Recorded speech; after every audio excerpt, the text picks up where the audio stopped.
Hello, this is Mish, and welcome to another video. This one is The Exorcist, Chapter 2, Lupus in Fabula. So, before we get started, spoilers. So if you haven't seen the episode, Season 1, Episode 2, go and watch it now, then come back and listen. So, this episode, I really enjoyed it. It had a lot of amazing stuff in it. It really shows they're going in a completely different direction than the movie and the book. But I'm finding it's almost a modern twist on the 70s movie. But anyway, so we start off with, I guess, the history of Father Marcus. So interesting to see where he came from, and we get a bit more information from him later on, but the starting scene is him being thrown in a deep end as a child. He lost his family, and he's been looked after by the church. Well, I wouldn't say really looked after, looking at that scene. He's being pushed down a dark corridor with a light, and he has to fix someone that is possessed. So yeah, straight into the deep end with that situation. Holy moly. But we see him really taking charge of that situation. So that's obviously, I guess, his calling. He's got a real ability there for that situation.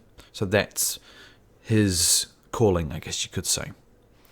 On to the next scene. I'm going to do this episode more in scenes, as it makes more sense. I mean, this one is quite choppy. It's all over the place. So on to the next one, we see Angela. And she's walking around at night, and she records Cat, who is possessed.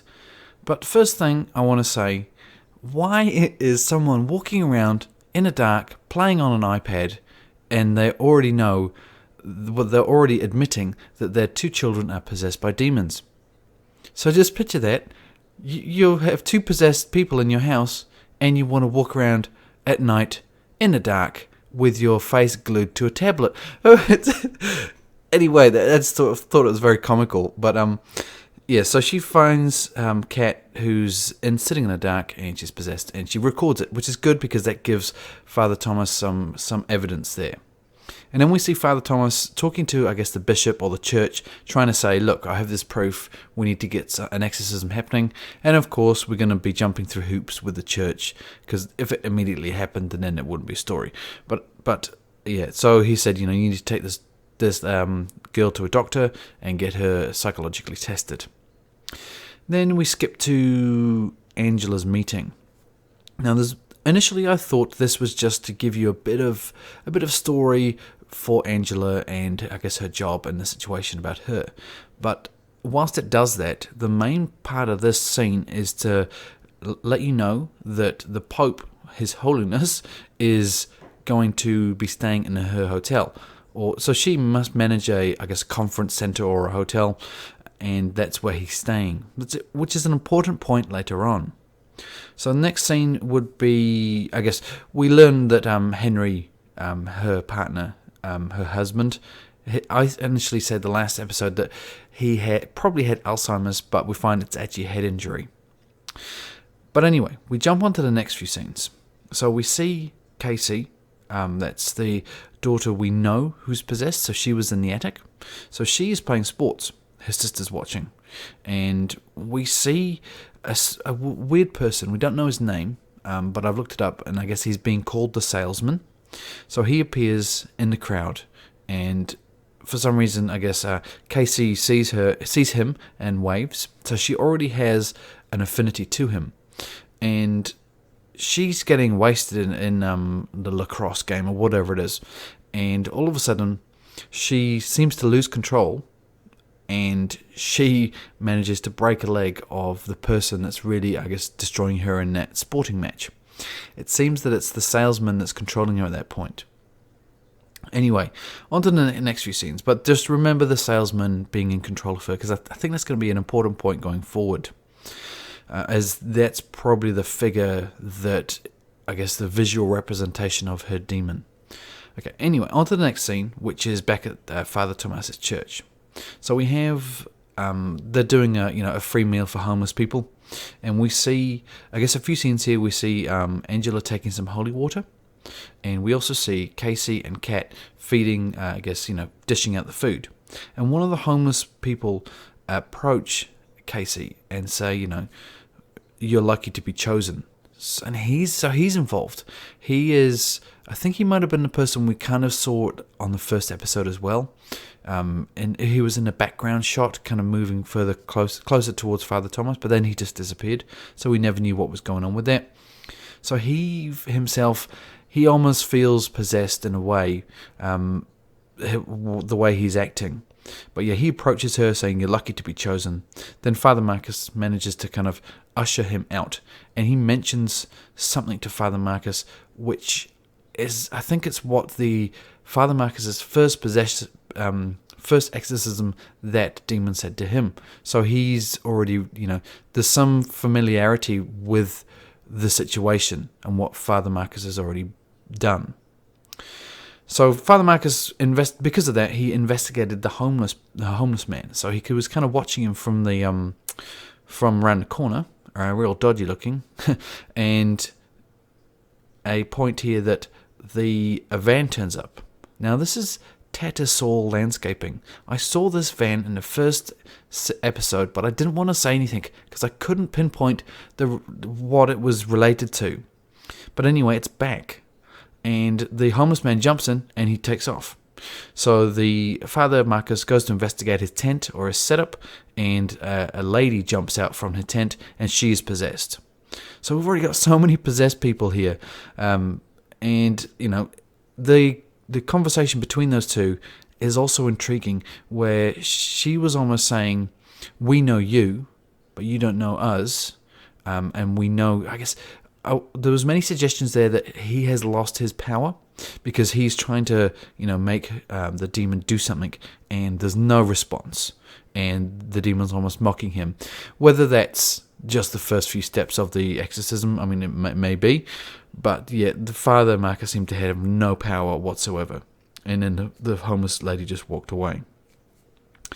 So yeah, what is going on there? Multiple people possessed. Father Marcus has no power. This is getting pretty on a big scale already. On to the next scene, which was very interesting, I found, which was the dinner scene. So we see Angela, I guess, sneaks in the holy water to Casey's water. She knows as well. The Father Thomas told Angela, we didn't see that, but it was suggested that they had a conversation about the attic scene, because if you remember, Angela didn't see that happen. And she thought Kat was the one possessed initially. But now she has the suspicion it's Casey. But I think she actually thinks it's both, because something's definitely going on with both of them. So yes, she sneaks the holy water into her drink, and everything seems fine. It's actually a nice scene. It's quite a scene, family bonding scene. You think that actually things are getting back together. Things are getting stronger for them. And that may be the case for Angela and Henry, but the two girls are obviously in trouble. So, yeah, the fantastic scene. She drinks the water. You think everything's fine. Then you see her excuse herself and go upstairs. And then she vomits something brutal down the toilet. And it's the green vomit, because that was what the meal was. But in saying that, it reminded me of the green vomit from the original movie. And we also see a centipede as she pulls it out of her throat. It was massive. It was so rugged. But there was also some centipedes in another scene that were around her bed. So, I mean, there's always insects with these movies around possession and demons, and that's obviously another thing here. So Casey is still there in herself, because the whole pulling the insect out of her throat, she was disgusted by that. So obviously there's part of her which doesn't know what's going on, part of her that does. And then we go into a scene where she's outside and she's having to think about what was going on, and then the salesman turns up. And she talks to him like she's known him forever, and we're led to believe that he's a new character. But she's, talking to him, and she puts her head on his shoulder, tells him everything. And when Henry looks out the window, so her father looks out the window at her, he's not there. So he's obviously a manifestation in her head to the voices in her head, or maybe the demon, a visual representation of that. And what else happened? And towards the end, this is where stuff got even crazier. So every now and again, we saw a cyclist, who had headphones on, To start with, that's crazy in itself, right? Who would be a cyclist wearing massive headphones? I thought that he was just going to get taken out by a bus at any moment. But he manages to survive the day on a cycle with headphones and gets home. And he walks in the door and says, "Hi, Mum," or "Hi, Dad," and he doesn't see that there's someone actually killing his mother and his dad's already dead. Then he dies. Then we see that they're actually being butchered. So they're taking certain organs from these people. And they, the characters that are doing this walk out the door, and there's a whole pile of them. The whole neighborhood is of people walking out with these harvested organs into the van.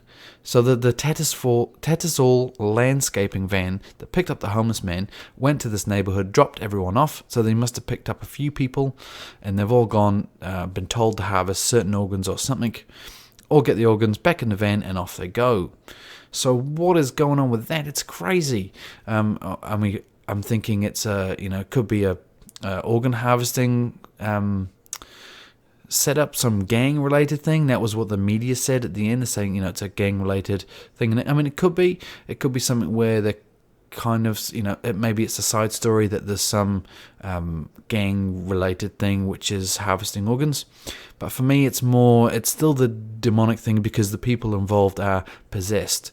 So yeah, I don't understand what's going on, but it's very interesting. It's a crazy twist. I did not see that coming at all.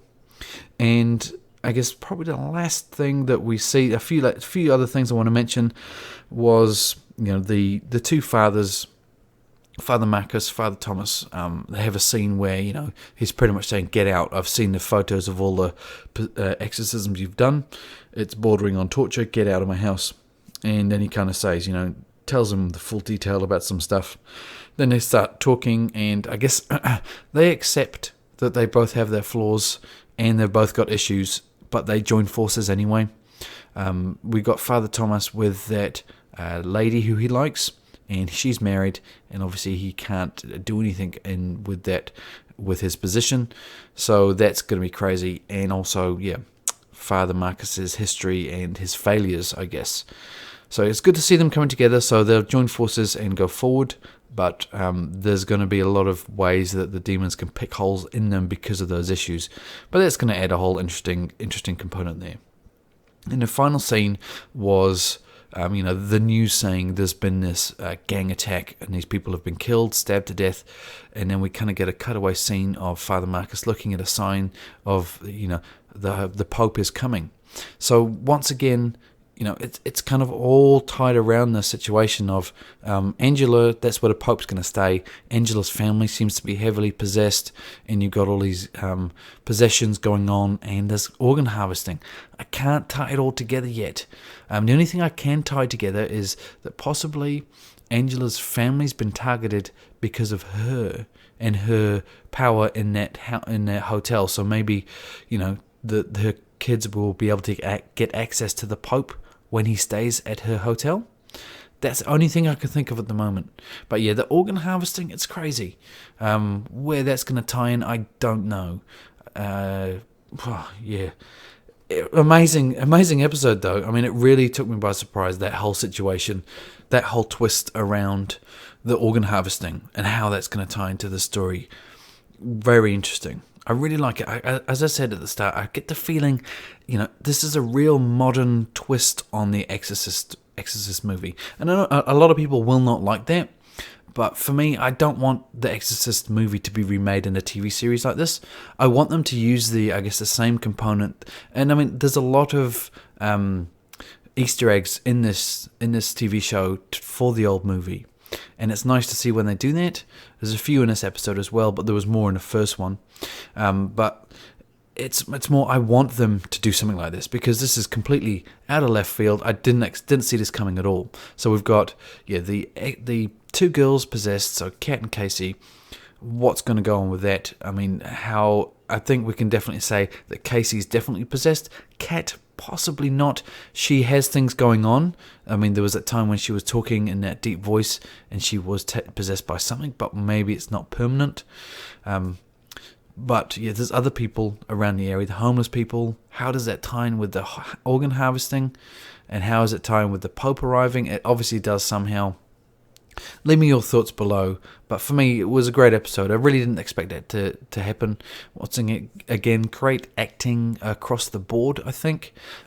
It's nothing amazing acting-wise, but for me, they're all pretty good. The whole TV show at the moment, I'm finding very fresh and a nice.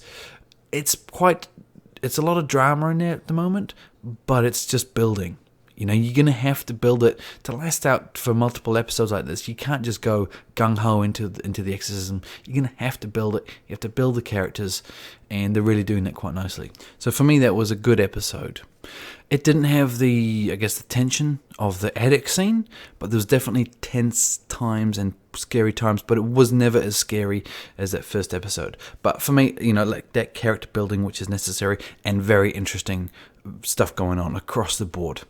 So let me know how you found it. Did you like it? Are you liking how far it's going off, how far it's deviating from the movie and the book? Leave me some feedback below. Give me a thumbs up if you like this content, or thumbs down if you didn't, and subscribe for future content from myself. I'm looking at doing some reviews of Ash vs Evil Dead in the future, Westworld, and I'll keep going with The Strain and this as well. I'm just trying to tie it all in together, as a lot of them are on the same night, so it's quite tricky trying to do them all. So I do hope you've enjoyed the video. And stay safe until next time, and I hope to see you soon. Cheerio.